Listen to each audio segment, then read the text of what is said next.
Sir, जिस तरीके से कानून व्यवस्था को लेकर कांग्रेस हंगामा कर रही है, लगातार वो आरोप लगा रहे हैं कि जेल से धमकियां मिल रही हैं, सीएम तक को धमकियां मिल रही हैं, व्यापारियों को धमकी मिल रही हैं, तो सुरक्षा को लेकर कुछ चिंताएं विपक्ष ने जताई है। इस पर आपका क्या कहना? ये जो जेल से धमकियां मिल रही है, हम इससे कोई घबराने वाले नहीं है। भाजपा के शासन में या माननीय भजनलाल जी की सरकार जो काम कर रही है कानून व्यवस्था से संबंधित, माननीय जवाहर सिंह जी मैडम, उनका भी बयान देख लीजिए किस तरह से काम करने वाले हैं, तो उससे हम घबराने वाले नहीं। आप पिछले शासन में 5 साल के शासन में देखिए क्या कानून व्यवस्था, उनके कानून व्यवस्था को देखिए क्या कानून व्यवस्था पे अंकुश लगा पाए, कानून व्यवस्था को संभाल पाए, कर पाए क्या?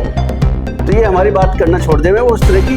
हम कानून व्यवस्था से बिल्कुल हम जानते हैं किस तरह से कानून की करना चाहिए और कानून व्यवस्था रखनी चाहिए।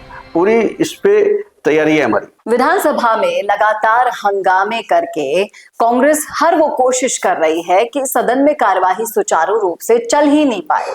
जी हाँ, कभी भी ऐसा मुद्दा उन्होंने नहीं उठाया जिस पर बातचीत हो, जो जनता के समर्थन में हो। ऐसे ऐसे मुद्दे ला रहे हैं जिनका कोई औचित्य ही नहीं है। अब सबसे बड़ा सवाल कानून व्यवस्था पर उठाया जा रहा है और इस कानून व्यवस्था की कितनी हकीकत उनके समय की आनी बाकी है। करेंगे इस मुद्दे पर चर्चा इस वीडियो में, इसलिए बने रहेगा आखिर तक हमारे साथ। नमस्कार, मैं हूं चेतना शर्मा।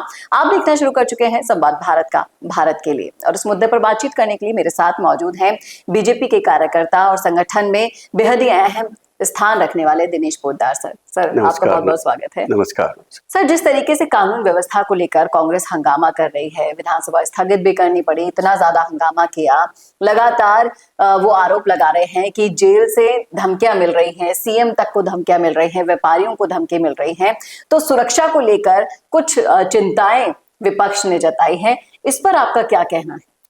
चेतना जी, देखिए, जहां तक बात सुरक्षा की है, कानून व्यवस्था की है, तो भाजपा के शासन में या माननीय भजनलाल जी की सरकार जो काम कर रही है कानून व्यवस्था से संबंधित, माननीय जवाहर सिंह जी मैडम, उनका भी बयान देख लीजिए किस तरह से काम करने वाले हैं, तो उससे हम घबराने वाले नहीं है। ये जो जेल से धमकियां मिल रही है ना, हम इससे कोई घबराने वाले नहीं है।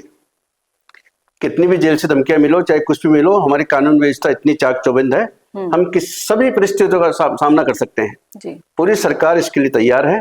और जो बात आप कर रहे हैं कि कानून व्यवस्था की वही सुचारू रूप से नहीं चल रही है, तो आप पिछले शासन में 5 साल के शासन में देखिए क्या कानून व्यवस्था, उनके कानून व्यवस्था को देखिए क्या कानून व्यवस्था पे अंकुश लगा पाए, कानून व्यवस्था को संभाल पाए, कर पाए क्या वो? तो ये हमारी बात करना छोड़ देवे वो उस तरह की। हम कानून व्यवस्था से बिल्कुल हम जानते हैं किस तरह से कानून की करना चाहिए और कानून व्यवस्था रखनी चाहिए।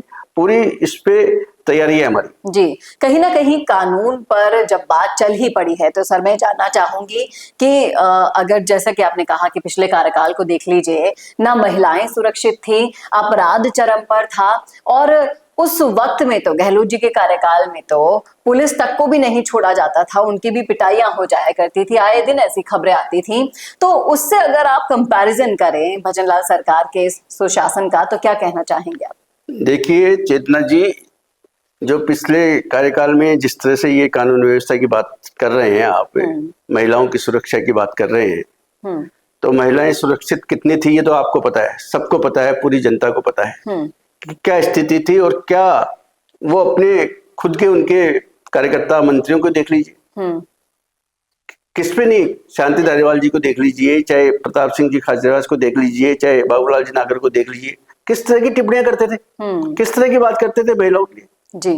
तो ऐसे जब खुद के कार्यकर्ता, खुद के मंत्री जब इस तरह की बात करते हैं, महिलाओं के लिए सुरक्षा की व्यवस्था की कर नहीं सकते, कानून व्यवस्था को सुचारू रूप से चला नहीं सकते, वो आज माननीय भजनलाल जी सरकार के ऊपर आरोप लगा रहे हैं। क्या सुरक्षा की व्यवस्था पे हम नहीं कर सकते हैं ऐसा काम?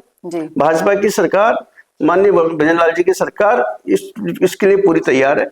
किसी तरह की इसमें कानून व्यवस्था में नहीं देखा जाएगा, 1% भी हम इस कानून व्यवस्था में बिल्कुल भी ढील नहीं देंगे किसी भी तरह की।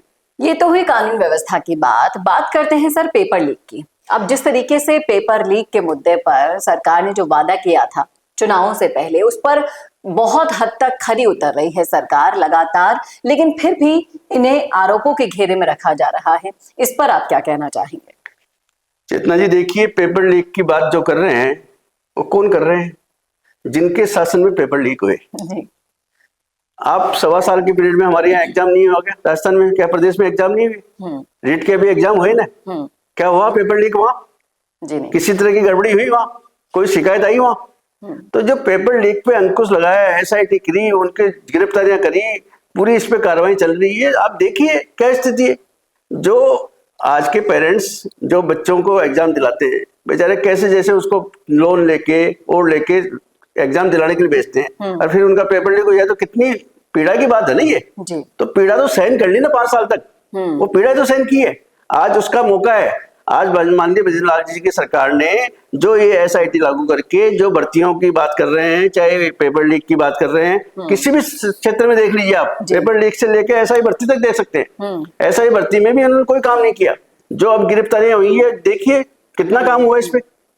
तो पेपर लीक की कोई नया मुद्दा है ही नहीं इनके पास। एक ही बात कर रहे हैं। तो किरोड़ी लाल मीणा जी का मुद्दा उठा लेते हैं या फिर उठा लेते हैं पेपर लीक का, जो कि इन्हीं के कार्यकाल की देन है सबसे बड़ी।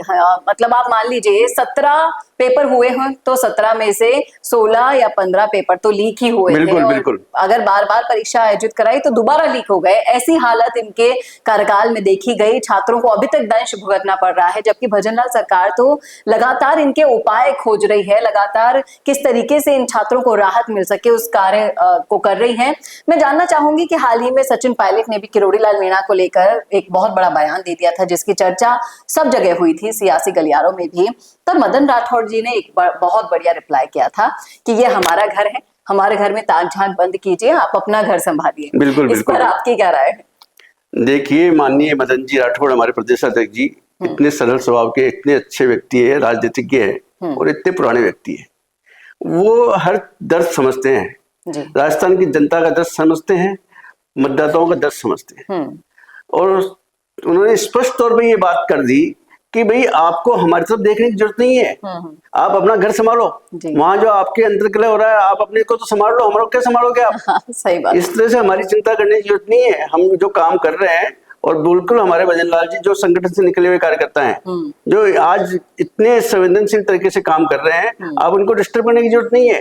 हम हमारा काम अपनी मुस्तैदी से अच्छी तरह से कर रहे हैं, इसमें आपको चिंता करने की जरूरत नहीं है किसी तरह की। सही कहा था उन्होंने दो टूक शब्दों में कि किरोड़ी लाल मीणा जी हमारे बाबा हैं, बाबा की चिंता हम कर लेंगे, आप अपना घर संभालिए। क्योंकि आपके घर के अंदर कितनी आंतरिक कलह है, उस चर्चा को भी आपके सामने लाएंगे सर के साथ एक वीडियो के जरिए।